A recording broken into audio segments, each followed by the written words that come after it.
Olá! Olha, entrou. E aí, Mari? Se descobrindo Olá, tudo também, bem? descobrindo nesse mundo digital, né? Olá para todos! Olha, tem gente já entrando para falar com a gente. Deixa eu até marcar o tempo, porque agora eu já sei que tem que ter o tempo marcadinho para não fazer besteira, porque a gente tem uma hora certinha por causa do vídeo, né? Que é o tempo que tem de para as lives.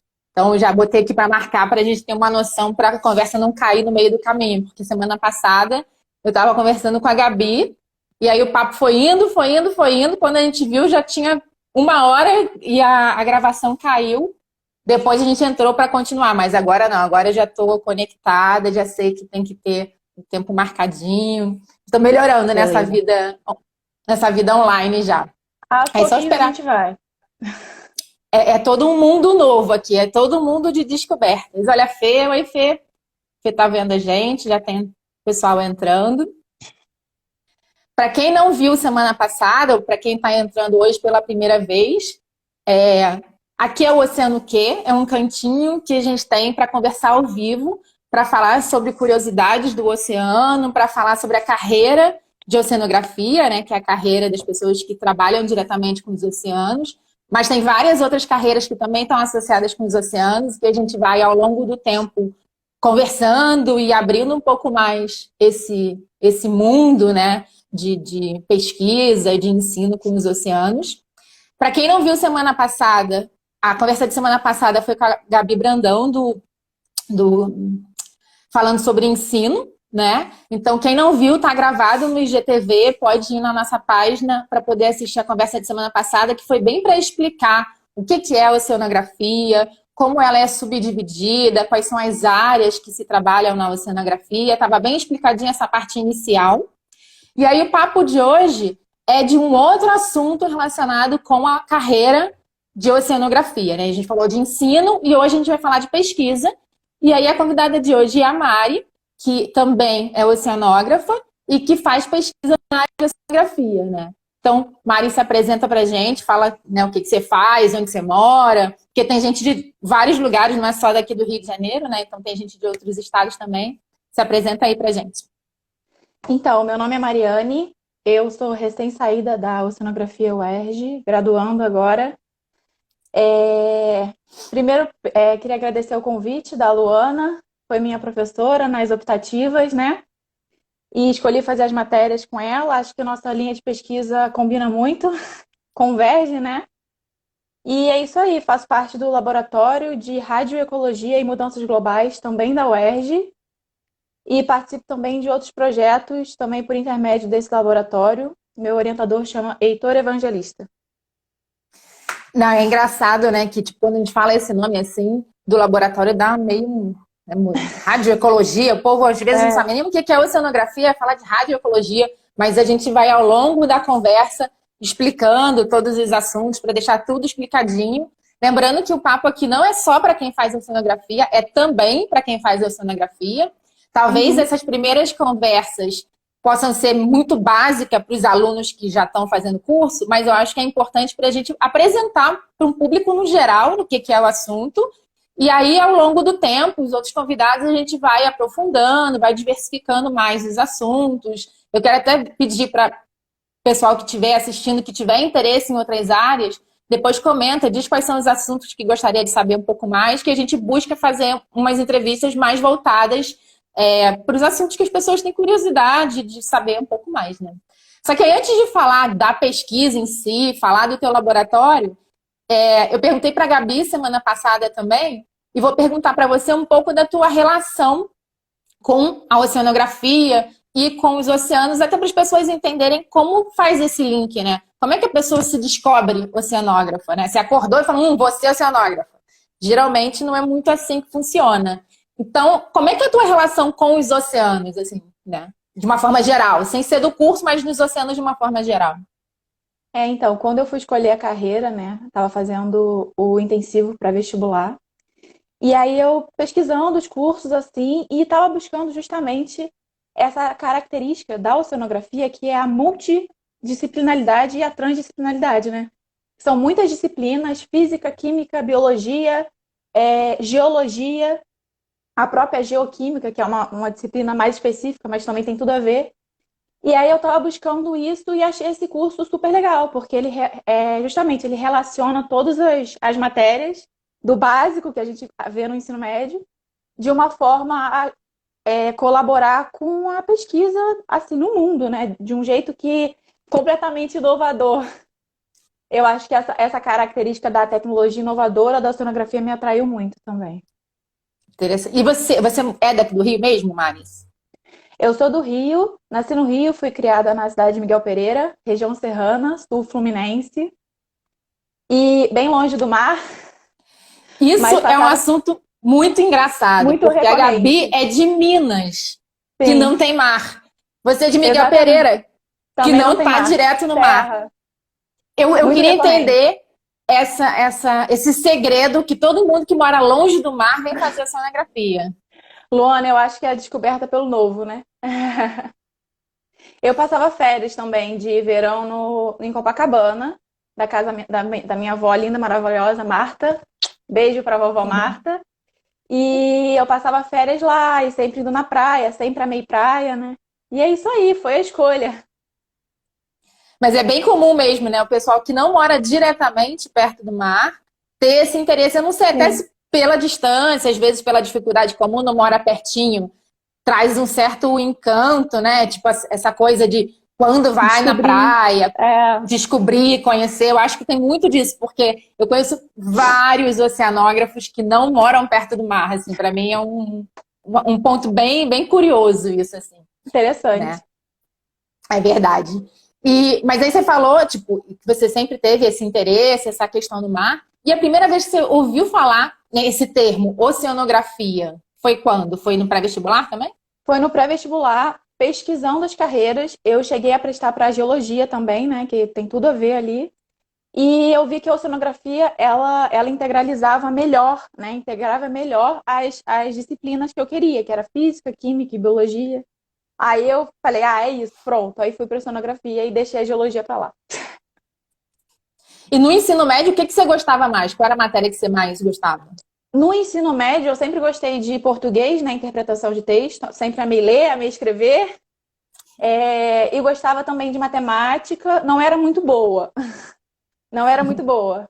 Mas gostava muito de matemática, português e redação também. Gostava. Que esse é um assunto interessante porque, por exemplo, a biologia, a física, a química, a gente tem na escola, né? Então, Sim. são disciplinas que você sabe que existe, você tem uma relação, ou de amor ou de Aham. ódio. Às vezes, né, adora É. matemática, às vezes detesta matemática. Mas a oceanografia em si não é uma disciplina. Então, tipo, professor de biologia você conhece, você sabe que existe. Mas as pessoas não Uhum. sabem que existe um professor de oceanografia, né? Então, eu acho também curioso isso de falar a primeira vez que a pessoa ouviu, né, o termo oceanografia, que geralmente é na véspera do vestibular. É. Não é uma matéria, não é um assunto que você conhece desde pequena. Ah, você vai no médico, você sabe que tem médico. Você vai para a escola, você sabe que tem professor. Mas quando que você Com certeza. descobre que existe um oceanógrafo, né? É uma coisa meio. É difícil. Esse primeiro contato com a oceanografia não é uma coisa de cedo que as pessoas têm. Geralmente É. é na véspera do vestibular, né? Eu acho que agora sim, até mais cedo que as pessoas estão tendo esse contato, né? Eu acho que a divulgação aí da oceanografia vem melhorando ao longo dos anos. E até essa importância do mar também, né? Dos oceanos. Eu acho que isso tem aumentado bastante em várias áreas. Essa questão toda de mudanças climáticas, de poluição, né? Isso já está trazendo um pouco mais essa discussão para os alunos ainda no colégio, de fundamental, no ensino médio, para ter um pouco mais com contato, né?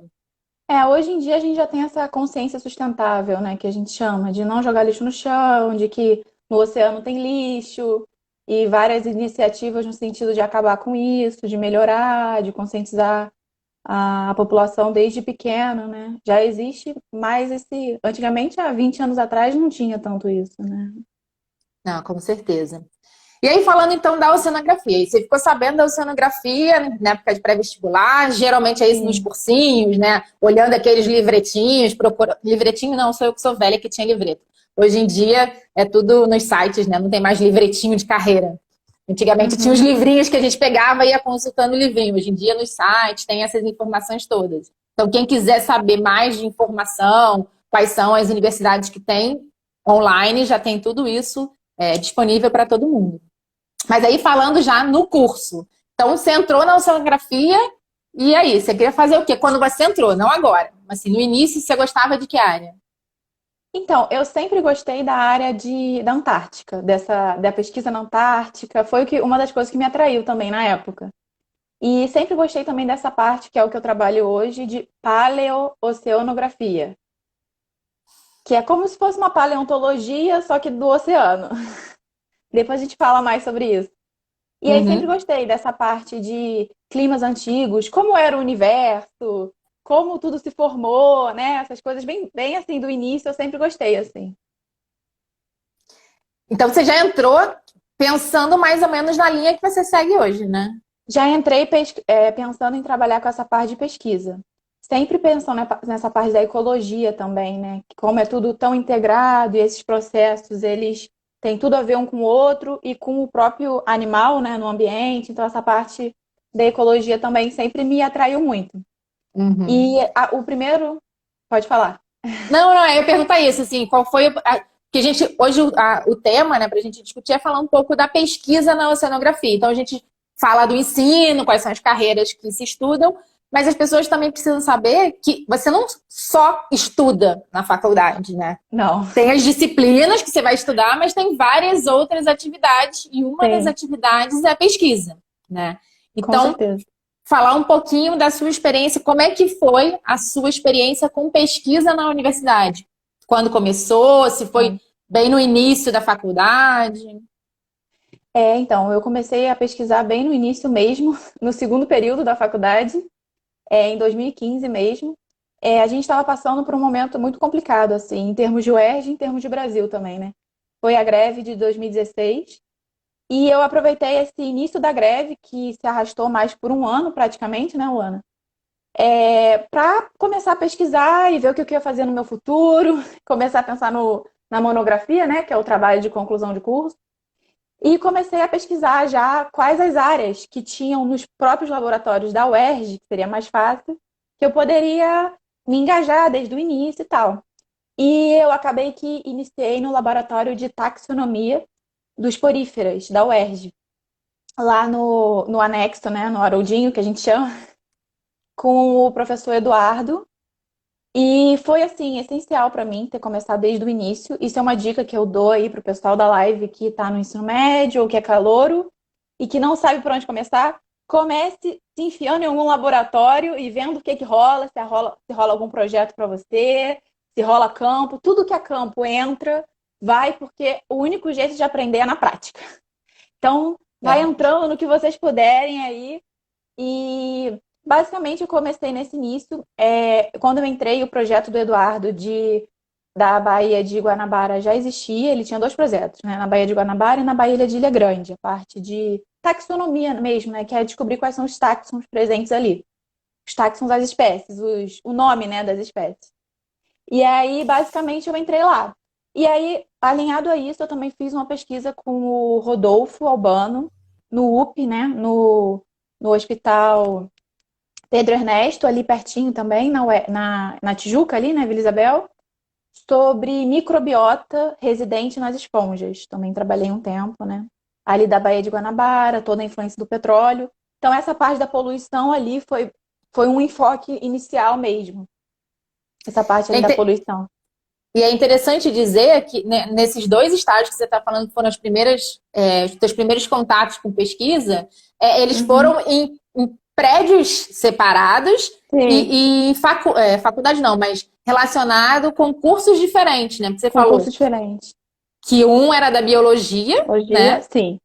E o outro no hospital universitário. Então, para ver que a atividade do oceanógrafo está ligada com vários assuntos diferentes e Sim. não necessariamente só dentro do curso de oceanografia. Você vai fazer estágio com a biologia, depois você estava trabalhando dentro de um hospital, que aí todo mundo falava, ué, mas o oceanógrafo está trabalhando no hospital, né? O que está fazendo o hospital junto com a oceanografia, né? Então é interessante ver essa amplitude de oportunidades relacionadas com a própria pesquisa oceanográfica, né?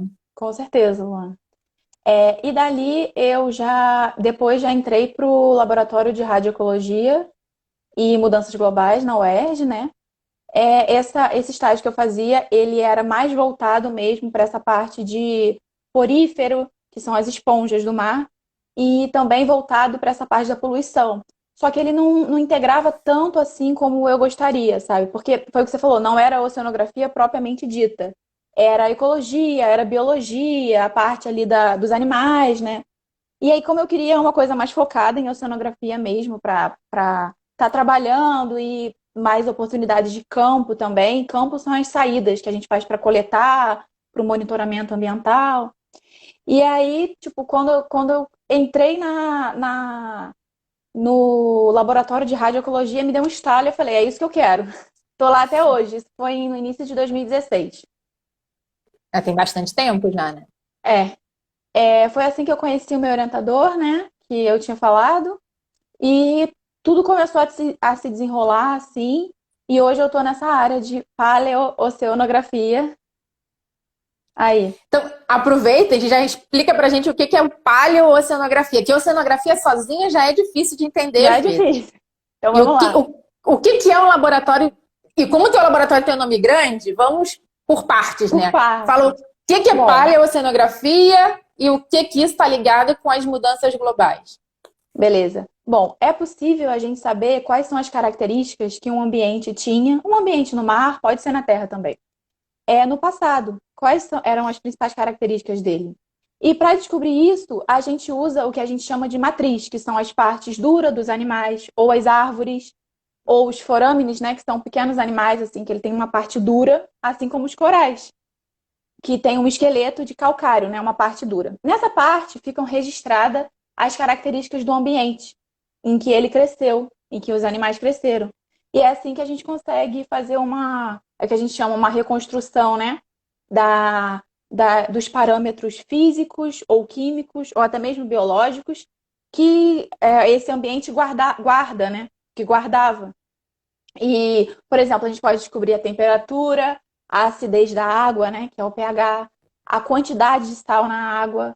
E isso basicamente é o ramo da paleoceanografia. É usar essas matrizes para fazer reconstrução de parâmetros físico, químicos.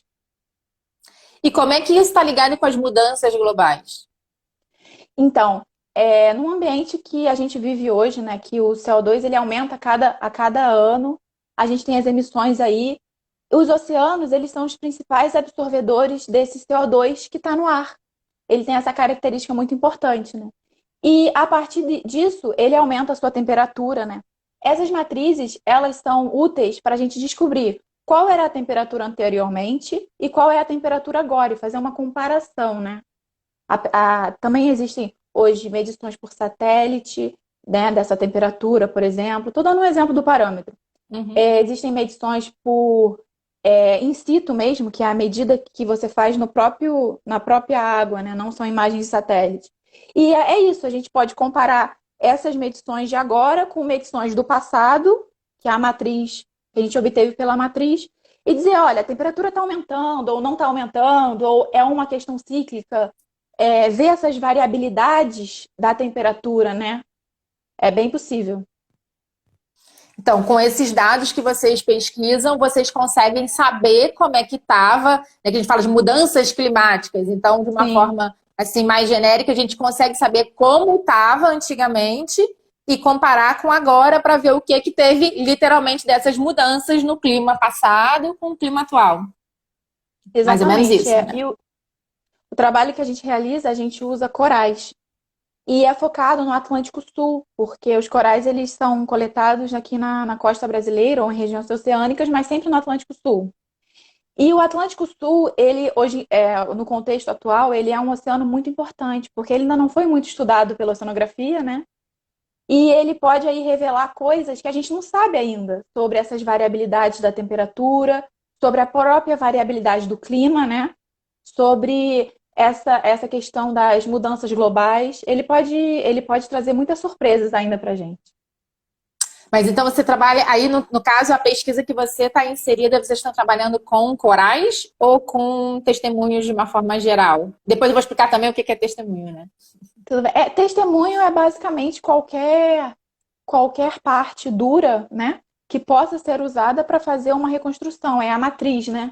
Pode ser o testemunho de um sedimento, pode ser o testemunho do coral, ou um testemunho de sedimento com animais dentro. Com o Então, coral. com o coral também. Bom, basicamente a gente utiliza os corais. Eu já fiz pesquisa em abrolhos, também é considerado, né, aí uma questão de preservação, né, do local, do Nordeste brasileiro. No Atal das Rocas também, em Búzios. E é isso, assim, praticamente a costa brasileira, ela não foi muito estudada ainda, né? E a gente busca fazer esse levantamento na costa brasileira, né? E a gente utiliza o coral, dessa vez especificamente, para essa reconstrução dessas características que eu falei anteriormente: temperatura, acidez, seja salinidade. Então a gente utiliza o coral para fazer essa reconstrução. E o coral, ele tem uma característica muito peculiar, que as árvores também têm, que é possível você contar as bandas de crescimento dele, que são as bandas de densidade do esqueleto, né? O esqueleto, ele é duro, né? Como se fosse um osso mesmo. E é possível você fazer essa contagem e aí descobrir quantos anos ele tem. E é a partir dessa cronologia que você pode comparar com os dados e saber quais são as mudanças na temperatura ou na salinidade.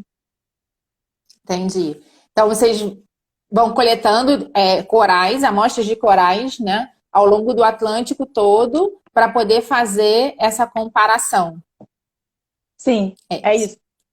E a gente faz essa comparação assim, tanto espacialmente, né, quanto temporalmente. A gente faz essa comparação entre diferentes locais, né? A gente está para publicar agora um trabalho de corais também, utilizando corais, mas é com taxa de assimilação do CO2. Esse CO2 entrando no oceano. E a gente usou, assim, mais de 20 testemunhos do mundo todo também. Além do Atlântico Sul, demos um enfoque, né? O do Atlântico Sul foram levantados os dados extraídos no próprio laboratório, mas a gente também teve a colaboração de vários pesquisadores no mundo todo trazendo esses dados de CO2 na água, registrado pela matriz do coral, para a nossa base de dados, que ficou bem robusta, e a gente conseguiu obter resultados bem bacanas, assim, de variação do CO2 ao longo do tempo. E a sua monografia também no curso, porque, para quem não sabe, né, na oceanografia a gente tem que defender uma monografia, um trabalho de conclusão de curso, TCC, e a sua monografia foi em cima desse tema também? Sim, a minha monografia foi exatamente esse tema. A gente usou esses corais para criar uma base de dados que ela pudesse dar uma noção do quanto o CO2 ele está conseguindo penetrar no oceano. E se essa assimilação ela muda conforme o tempo, se ela é cíclica, se ela está aumentando. E é isso aí, a gente descobriu uma variabilidade assim bem interessante e mostrando basicamente que o Atlântico ele tem um papel assim essencial na questão da assimilação do CO2 para poder estar resgatando e acumulando esse CO2, que não é interessante que ele fique no ar, né, na atmosfera, porque ele aquece toda a questão do efeito estufa. Então a gente viu o Atlântico assim sendo muito importante na absorção e no que a gente chama que é sink, que é como se fosse um estoque, né, um depósito do CO2. Ele é considerado um oceano sink. E a gente também, nessa pesquisa das áreas, dessa pesquisa mais espacial, a gente viu que as áreas perto da linha Equador, elas não eram consideradas áreas sink. Elas eram consideradas áreas source, que são as fontes, né? Que a gente chama no jargão source, as fontes de CO2 voltando para o ar. E esse trabalho mostrou que algumas áreas no Equador, principalmente as áreas de ressurgência, que são onde as águas estão retornando ali, elas podem hoje em dia sim serem consideradas também áreas sink, áreas de estoque de carbono. Tá, então vou só falando assim, para quem não for muito da área, né? A gente está falando do Atlântico Sul. E aí, por que disso? Porque os oceanos, eles não são todos iguais, né? A gente tem características diferentes e tem comportamentos diferentes. Então, a Mari está falando que o Atlântico se comporta de uma forma. Quando a gente fala se comporta em relação, né, ao CO2, é se ele está absorvendo, que Absorção. é essa questão do sink and source, se eles Sim. estão absorvendo, tirando o CO2 da atmosfera, ou se eles estão liberando o CO2 para a atmosfera.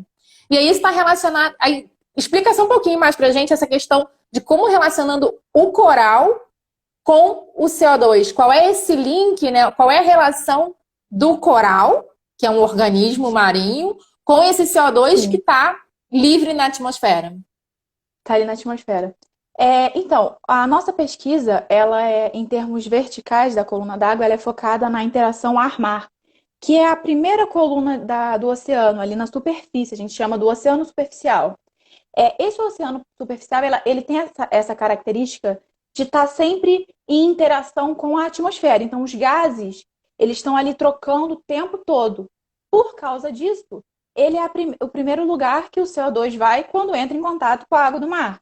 Ele fica ali um tempo, né, algumas décadas, não se sabe exatamente quanto tempo, mas ele fica ali antes de ser advectado ou de entrar por profundidade, né? Em algumas áreas ele entra para baixo.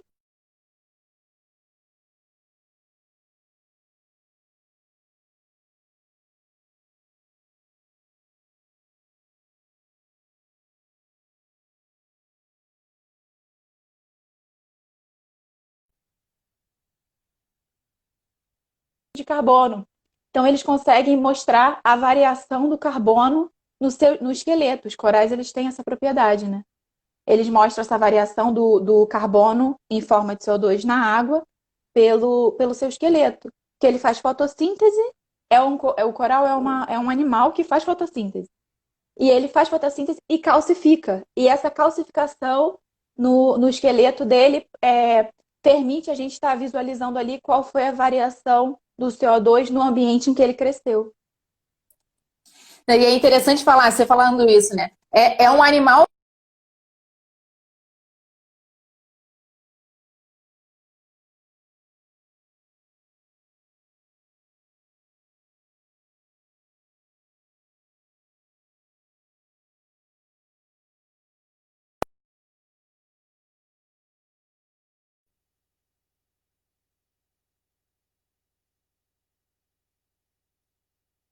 Sim.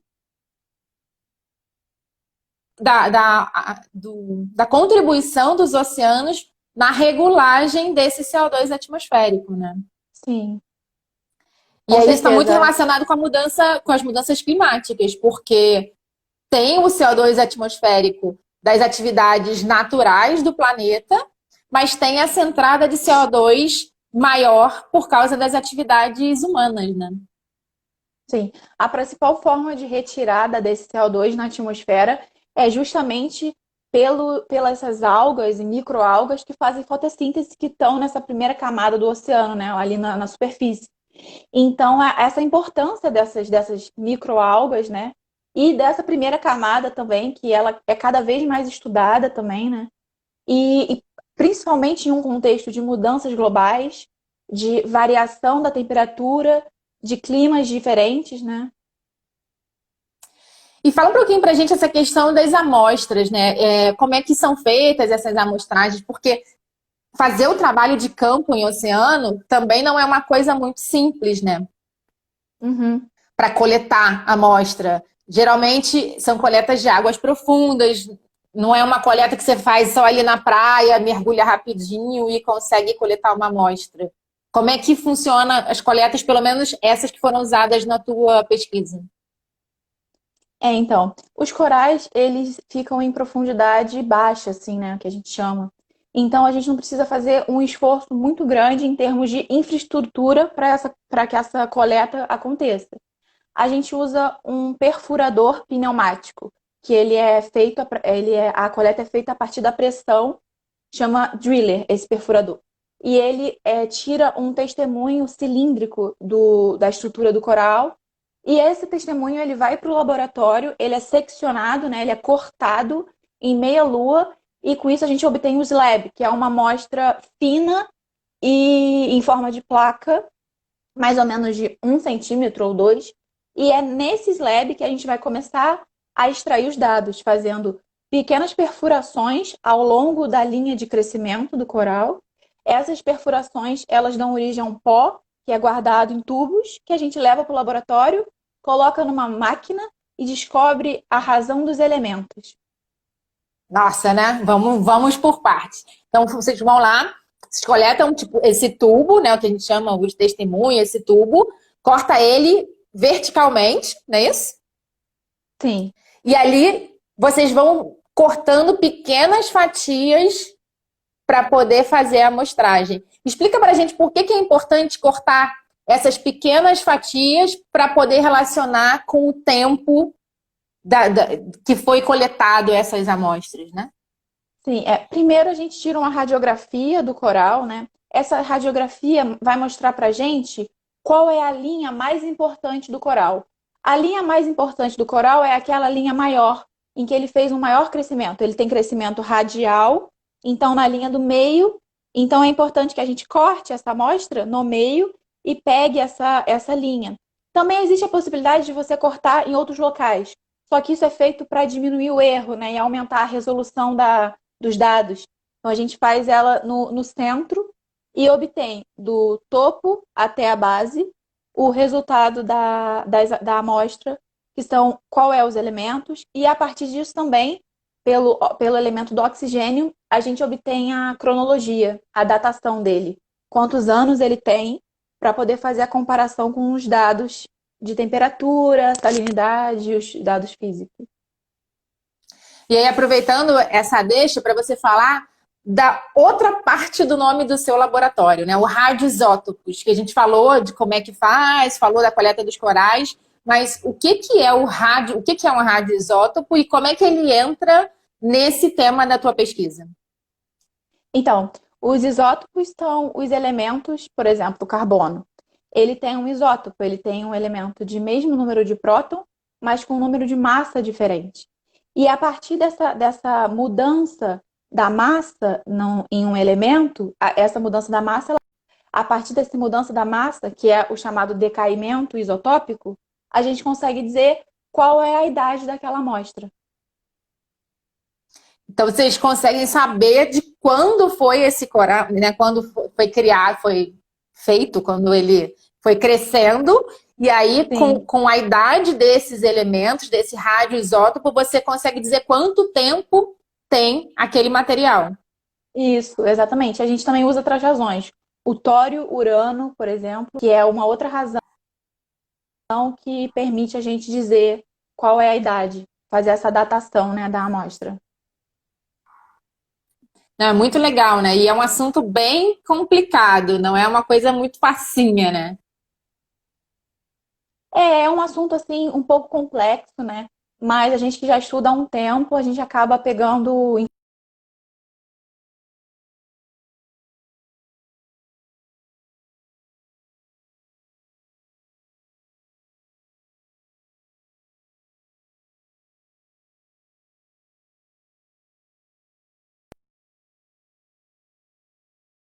Na UERJ também, no Laboratório de Radiologia e Mudanças Globais e em todos os outros laboratórios da UERJ, né? A gente tem o MAQUA, a gente tem o Laboratório de Ecotoxicologia também. Então, basicamente, para dizer que essa pesquisa acontece no Brasil, sim.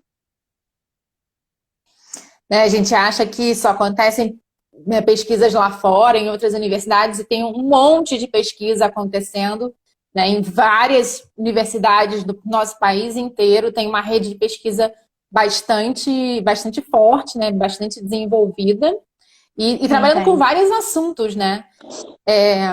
Eu queria falar um pouquinho, tipo, de outras coisas que também tem no seu laboratório. Você falou de coletas na Antártica, e tem coleta em tudo quanto é canto que vocês têm, né? Sim. Lá a gente trabalha também com a Antártica, né? Tem o projeto ProAntar, que é o projeto Criosfera. O meu orientador, ele é um dos cofundadores e diretores do projeto. É muito interessante. A Antártica ela está inserida nesse contexto de mudanças globais também muito forte, né?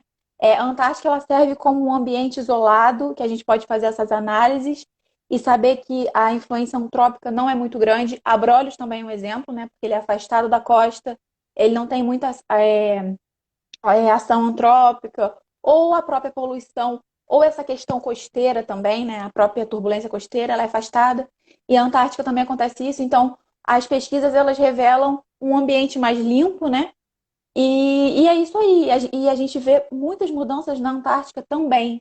Então, até que ponto que esse ambiente que não era tão impactado, ele não está sendo impactado indiretamente, né?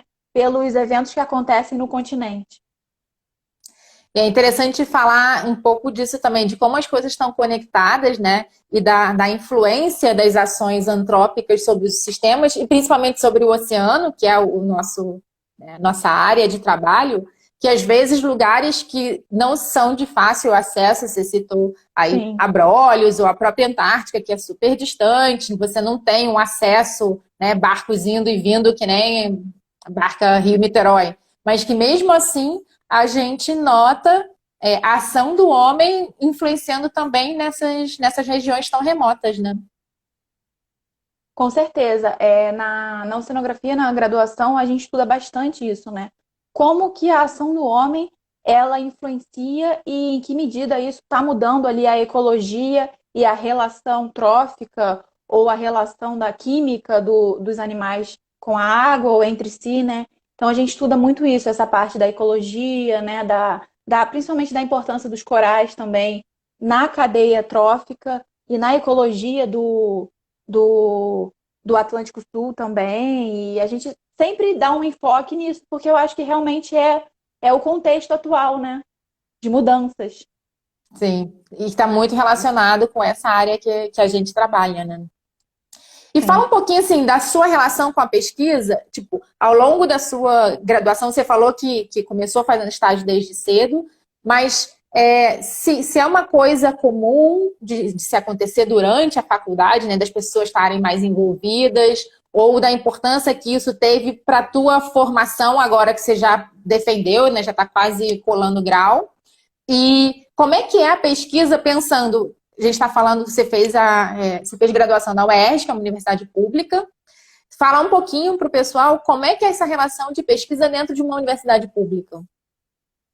Então, a pesquisa na UERJ é muito forte, assim. Eu vejo a pesquisa na UERJ, assim, cada vez melhor, despontando e ficando cada vez mais atrativa para os alunos, né? Justamente por essa questão. A UERJ ela tem uma estrutura muito boa. Todas as análises geoquímicas que foram feitas para minha monografia foram feitas na UERJ, na biologia, na geologia e na nutrição. Então, assim, não falta estrutura, né? E além disso, também os próprios alunos, eles estarem desde o início inteirados em quais pesquisas estão acontecendo na UERJ, isso é muito importante, né? Que às vezes você está em um laboratório e não sabe o que está acontecendo no outro, você está na sala, não sabe o que está acontecendo no laboratório do lado.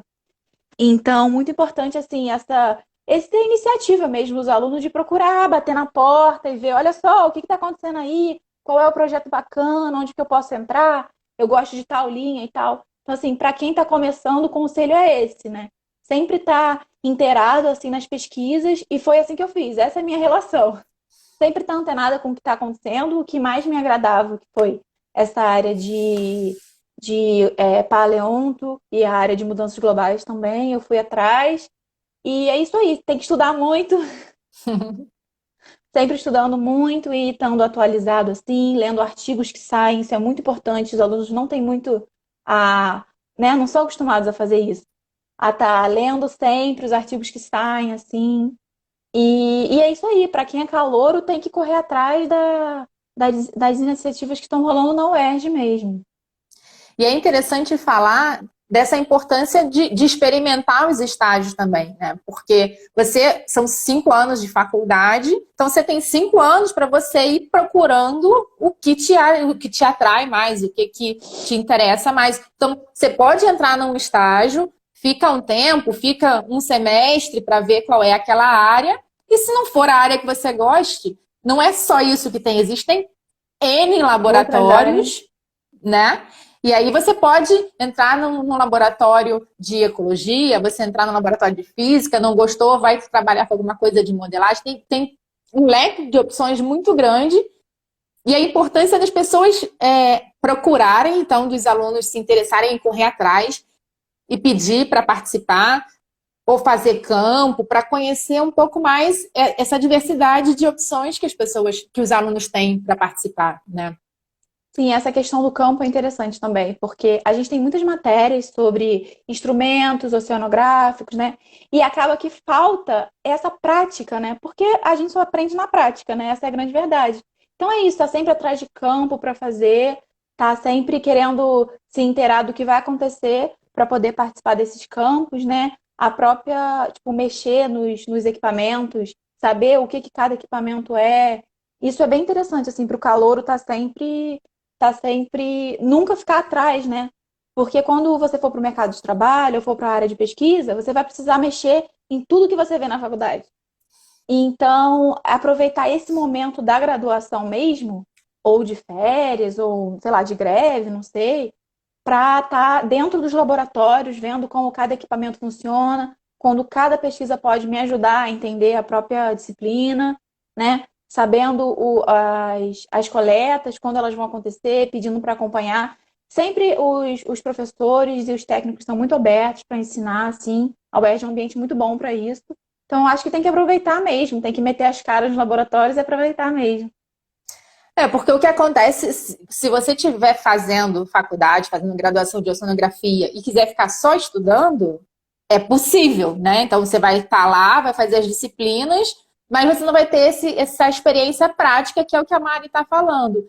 De procurar, de entrar no laboratório, você aprender a usar os equipamentos, você fazer saída de campo. Então você está mais inteirado com a parte prática, não só do curso, mas também que a própria pesquisa, continuar na pesquisa, é uma opção de carreira também, né? E aí eu queria saber o que que você falou que você já defendeu monografia, já está Sim. quase colando grau.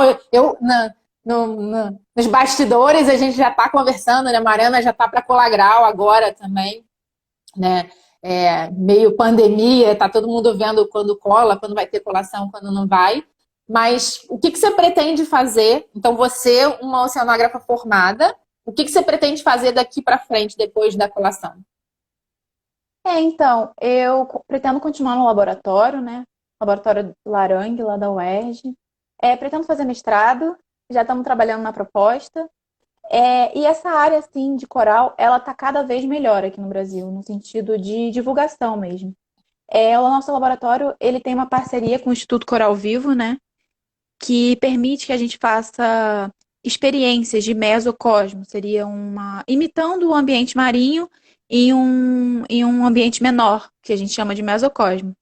E aí a gente tem essa oportunidade de estar vendo como que o coral se comporta em ambientes controlados, né? Que a gente joga ferro, ou diminui a temperatura, ou mexe no UVA, UVB, né? Que são os raios solares, e consegue ver o comportamento do coral também. Então existem vários projetos nesse sentido. E existem projetos também de paleontologia, de paleontooceanografia. Paleoceanografia, que é a paleontologia do mar, que mostra justamente qual é a variação desses parâmetros. Então, a gente faz essas análises físicas, também químicas, lá no laboratório também. São muitos projetos também. Também tem projeto com anel de árvore. Quem tiver interessado, vai lá visitar quando a quarentena acabar. Vou ficar feliz. E falando de muitos projetos, essa semana saiu uma matéria super interessante que foi do Heitor, né? Que está Sim, relacionando também com o Covid. Então, eu não sei nem se você está a par dessa parte de pesquisa, né? Porque como um laboratório de pesquisa não trabalha só com uma coisa. Então, como a Mária está falando, sim. trabalha com coral, trabalha com anel de árvore, trabalha na Antártica e está trabalhando com o Covid também, né? Então, Sim, lá a pensar, gente um laboratório de biologia que tem pessoal de trabalhando com oceanografia, coronavírus. tem o Sim. que com coronavírus, né? Lá o laboratório ele tem uma parte de microbiologia, né? Ele já tem essa parte. Novos equipamentos foram comprados para poder estar fazendo essa maior estrutura, né, para essa parte de microbiologia. E foi desenvolvido realmente um equipamento que ele mede a, a concentração do vírus no ar. E ele é um equipamento que você pode andar com ele no corpo e para estar fazendo esse monitoramento, né, do ar por onde você anda. E depois esses dados eles são extraídos e ele diz onde que esse vírus era mais concentrado ou em que locais é mais provável achar esse vírus. Academia, shopping, entendeu? Isso aí pode ser usado com certeza para tá inserido no contexto de abertura gradual, né? Porque a gente vai saber quais são os locais que eles já podem ser reabertos, que a concentração do vírus é menor, ou que outros ainda não podem, que a concentração do vírus é maior. Não, eu achei muito legal e não foi total coincidência, gente. Não sabia nada, não havia saído nada sobre a questão do laboratório da Mari, que saiu essa semana falando desse aparelhinho para ver se tem coronavírus no ar ou não. Mas é interessante falar também a importância da pesquisa e não a pesquisa básica, né? Porque para um laboratório conseguir desenvolver um aparelho, e assim, num espaço de tempo tão curto, porque o coronavírus, a gente está falando de 3, 4 meses. Então, para você ter Sim. capacidade de fazer esse tipo de equipamento, você já tem todo um aprendizado que vem de anos e anos com vírus ou com organismos marinhos ou com a microbiota Micro-organismos, sim. micro-organismos da atmosfera, que te ensina a trabalhar com esse tipo de organismos para quando realmente precisa de uma coisa, mesmo que não seja exatamente a nossa área, você ter essa aprendizagem anterior e ter capacidade de aplicar isso em outras áreas, né? O meu orientador ele já tinha trabalhado com essa parte de black carbon, que é o carbono que sai da queima, por exemplo, dos carros, dos ônibus, e a concentração dele no ambiente. E aí, a partir desse background, eu acho, né, foi possível, assim. Lá essa parte de instrumentação é bem interessante. A gente tem uma parte de desenvolvimento de instrumentação lá. A gente desenvolveu uma armadilha de sedimento também, que é usada hoje no monitoramento de abrolhos no nosso projeto de monitoramento do sedimento, né, do solo de Abrolhos. E essa armadilha de sedimentos foi desenvolvida lá no laboratório. Ela funciona hoje. Ela está acredito que no terceiro ou quarto ano de funcionamento. Existem armadilhas espalhadas em mais de 15 pontos de controle, que vão de Porto Seguro, na Bahia, até o arquipélago dos Abrolhos, dentro do Parque Nacional Marinho. E esse trabalho de monitoramento, ele é também muito forte lá no laboratório, né? E é isso, desenvolvendo essa tecnologia de instrumento lá também, né?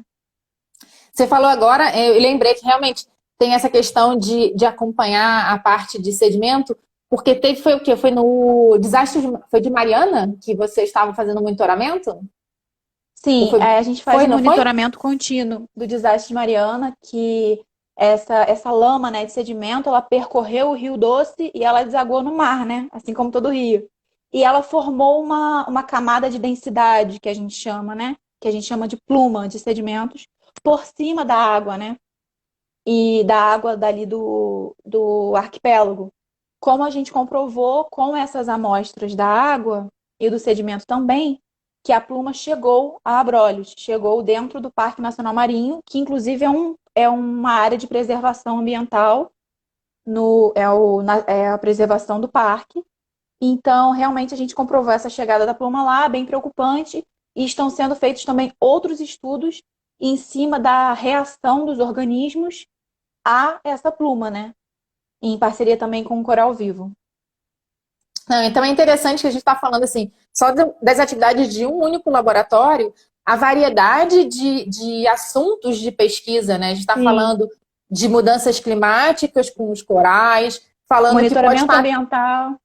monitoramento ambiental, a questão do impacto do acidente de Mariana, Sim. participando na questão do coronavírus. Então, tipo, um leque de oportunidades e de áreas de pesquisa, né, que às vezes a gente não tem nem ideia de que tem tanta coisa acontecendo. Às vezes, um único laboratório, olha a quantidade de atividades, né, que pode estar contribuindo em várias áreas, né? Na área ambiental, até na área de saúde, porque a questão do coronavírus também está relacionado com saúde. Então, eu acho que é um exemplo bem interessante de várias coisas que estão relacionadas com os oceanos, com a profissão de oceanografia e com a área da pesquisa. E aí a gente já está meio que para fechar, Mas aí falando também da importância da pesquisa como carreira também, né? Você Sim. falou que você quer fazer mestrado e em qual área vai ser? Vai continuar nessa área? Sim, o meu mestrado, ele se trata de um patrimônio histórico brasileiro. O patrimônio histórico brasileiro é uma amostra de coral que ele foi coletada pela expedição Hart. O Hart, na época imperial, a gente não está certo ainda sobre o ano da expedição, mas a gente acredita que seja por volta do ano de 1878. Nossa. Então, a partir desse patrimônio, que é essa amostra de coral, a gente vai fazer uma reconstrução da temperatura de Abrolhos e vai procurar variabilidades no clima do Atlântico Sul e vai comparar com dados modernos de temperatura e ver qual é a relação, assim, em termos de mudanças globais. Não, e olha que interessante, eu também não sabia dessa parte do teu mestrado. O interessante é que está relacionado até com a parte história, de história também, né? De Sim, uma expedição que aconteceu em 1800 e pouco, sim, e da importância da pesquisa, porque possivelmente, na época que foi coletado, não estava se pensando em fazer esse tipo de pesquisa, porque não tinha nem os equipamentos tão com desenvolvidos para certeza. esse tipo de análise, né? Essa amostra imperial, ela estava em exposição no Museu Nacional Histórico, no Museu Histórico Nacional do Rio de Janeiro e São Cristóvão, o que houve um incêndio. E ela foi cedida ao laboratório antes do incêndio acontecer. Então, ela é um dos poucos fragmentos remanescentes desse grupo que estava no acervo do Museu Nacional que foi perdido pelo incêndio. Então, é justamente uma reconstrução que tem um peso histórico muito forte, né? Porque a maioria da coleção e assim, testemunhos muito importantes de coral poderiam fazer a reconstrução de milhares de anos, centenas de anos de temperatura e de outros parâmetros do oceano foram perdidos. E a gente tem esse fragmento e pretende trabalhar com ele nesse período agora. É o próximo projeto. Não, e é muito legal, né? Pensando nisso, da importância da pesquisa relacionada com essa preservação também, porque foi o que você falou, o Museu Histórico de História Natural do Rio de Janeiro pegou fogo, tem alguns anos, 2 ou 3 anos atrás. Recentemente, o Museu de Minas Gerais também pegou fogo. E a Sim, importância desses museus para a pesquisa, porque, como a Mari está falando, é um material que estava guardado, que quando foi coletado, certamente não foi pensando nesse tipo de análise, mas esse e vários outros materiais guardados nesses museus, eles servem para pesquisa até hoje, né? Então, desde quando foi coletado até hoje, e possivelmente mais para o futuro, eles também podem ser usados em outras coisas que às vezes nem foram desenvolvidas ainda, né? E que a gente tem que ter um cuidado, uma responsabilidade em guardar esse material, mas assim, por sorte, pelo menos essa ele foi coleção, resgatado antes do essa incêndio, coleção né? estava lá com vocês e por sorte vocês conseguiram proteger e preservar Sim, é. essas amostras. Em termos de acervo de coral, o Laboratório de Radiocologia e Mudanças Globais, o Larangue da UERJ, ele é muito importante nessa coleção de coral. Ele é o maior da América Latina e ele trabalha muito com essa questão de guardar os corais, de fazer a datação, de identificar o local, assim. Então a gente também tem uma preocupação muito forte em ter esse material e processar também, né? Tá sempre produzindo coisa em cima dele, produzindo pesquisa, fazendo essa extração dos dados. A gente trabalha bem com isso também. Não, muito legal. Estão pedindo aqui para abrir para pergunta, Mari. Pode abrir. A gente está olhando aqui as perguntas de vocês, a gente só não conseguiu ir falando tudo ao mesmo tempo para não ir cortando, mas se alguém tiver alguma pergunta para a Mari, a gente tem mais uns 7 minutos, 5 minutinhos. Então, se alguém tiver Beleza. alguma pergunta ou alguma curiosidade, quiser saber alguma coisa de pesquisa, quiser saber alguma coisa do laboratório da Mari, da pesquisa da Mari, fiquem à vontade também. Sim, hoje mesmo eu estava escrevendo uma parte da proposta do mestrado, né? Justamente essa parte histórica, assim, bem valiosa. E eu cheguei a pensar que realmente no título do trabalho, eu e meu orientador, a gente chegou à conclusão que ele tem que ter isso, ele tem que ter um patrimônio histórico do Brasil. Porque realmente foi um dos últimos fragmentos remanescentes dessa expedição. E eu acho que existem alguns outros ainda que foram resgatados do fogo, mas é muito importante, assim, para a ciência no Brasil, né? Ele ter esse resgate, a gente que é um país tão novo, né? No sentido de pesquisa, a gente ter esse resgate, né? Da nossa própria matriz, com a nossa temperatura no Atlântico Sul. Não, com certeza. No título, falar que essa questão do patrimônio, que é um Sim, marco mesmo, né? Ó, estou perguntando sobre a diferença dos oceanos, que as pessoas não têm muito isso em mente, que os oceanos são diferentes, né? A gente fala em oceano e acha que é tudo a mesma coisa, mas que a gente tem oceanos diferentes com características diferentes. Se puder responder um pouquinho dessa diferença. então, sobre os oceanos, a gente considera o Pacífico, né, como um oceano mais source, naquela questão do carbono que eu estava falando. Ele é um oceano mais em que esse carbono ele não tá tão profundamente penetrando e sendo guardado pelo oceano. E o Atlântico não. Ele é o Atlântico, principalmente por processos que acontecem no Atlântico Norte, né, de afundamento de água, ele é um oceano mais sink. Ele tem essa propriedade de estocar mais o carbono que as emissões do homem liberam na atmosfera. Então, essa eu acho que em termos de CO2, que é a minha linha, é a principal diferença entre os oceanos. Mas existem também diferenças de temperatura, né? O Atlântico é um oceano mais novo. Existem diferenças geoquímicas também, a Luana pode falar com mais propriedade. E existem diferenças, Salinidade. sim, biológicas também, de densidade. São muitas diferenças. Perguntaram também da Baía de Guanabara e estão falando aqui de dados prévios Sim. de temperatura na época de coleta desses fragmentos. Então, a coleta desses fragmentos aconteceu basicamente em 1870 a 1880. Então, nessa época ainda não havia medidas de temperatura. Dessa forma, o trabalho pretende justamente reconstruir a temperatura naquela época. A gente vai fazer isso a partir de uma relação entre os dados do coral e temperatura que a gente tem agora, com outros corais que serão coletados.